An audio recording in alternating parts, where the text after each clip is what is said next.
Sino sa atin na nag-celebrate ng 90th birthday? Wala pa.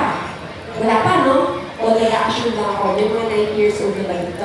Wala pa. Pero ang Nutrilite celebrated its 90th birthday in 2024. So 92 na ang Nutrilite.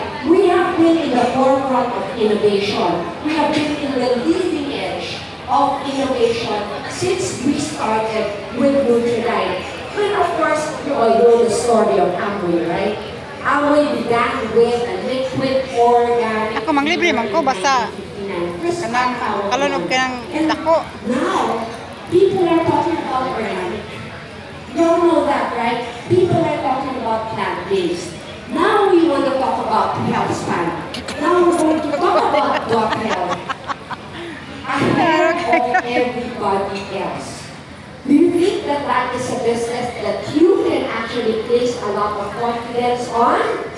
Very stable because we are at the leading edge of all of these scientific and product innovations. And of course, people empowerment. You're not doing your business alone. We all know that when we actually do our business, we do that with your uplines, with your downlines, with your crosslines, with a community of positive people. Sino sa inyo ang certified health and wellness consultants here? Wow! Certified health and wellness consultants.